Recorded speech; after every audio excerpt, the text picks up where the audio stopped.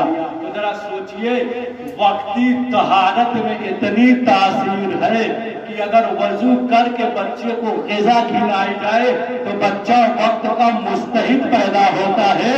تو اب اگر کوئی مطہرہ کا لقب لے کر اس کائنات میں آئی ہو اور اگر دو بچوں کی پرورش کر دے اور اگر امام وقت بن جائے،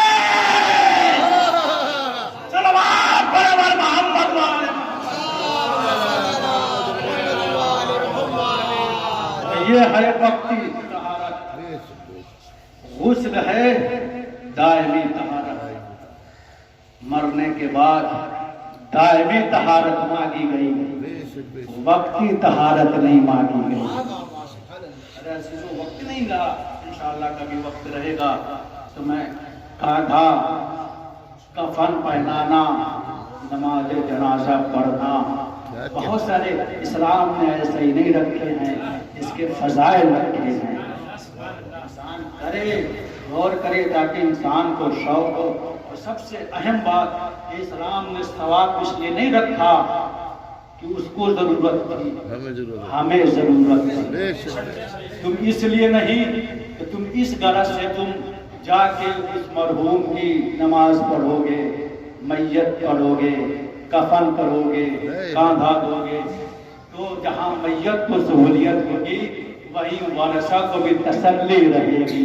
اتنے لوگ آئے ہیں مجھے تعزیت دینے کے لیے۔ غور کریں میرے عزیزوں، میں بات کو ختم کر دیا، لیکن تصور کیجیے گا مرحوم کا جنازہ نکلا، کتنی شان سے نکلا، گھر والے بھی موجود۔ مگر ایک جملہ اور کہہ دوں، شہادت نامہ میں نے لکھا، ذرا سوچئے گا، میں نے دیکھا کہ آدمی نے اپنا کفن دینے کے ساتھ ساتھ کربلا کا کفن دیا، کربلا کا کفن پہنایا گیا۔ لیکن جیسے ہی وہ کربلا کا کفن دے رہے تھے، میرے ذہن میں ایک تصور تھا، ہائے حسین غریب جس کا لاشا کربلا کے مقتل میں 3 دن تک پڑا رہا، کوئی حسین کو کفن دینے والا نہیں تھا۔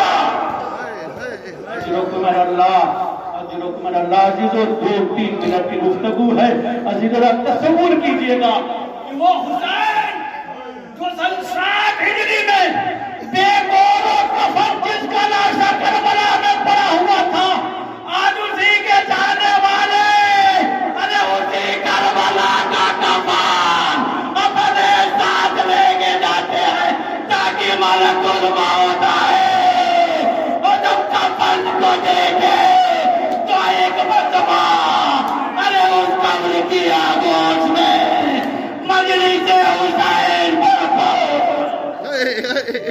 یہ وہی کفن ہے، وہی کا کفن ہے جس کو کفن کربلا والوں نے نہیں دیا تھا۔ اجرکم اللہ میرے عزیزو، ذرا سوچئے گا، 2 جملے کہوں گا لیکن آخری جملے پر اس کے بعد گفتگو تمام کر دوں گا۔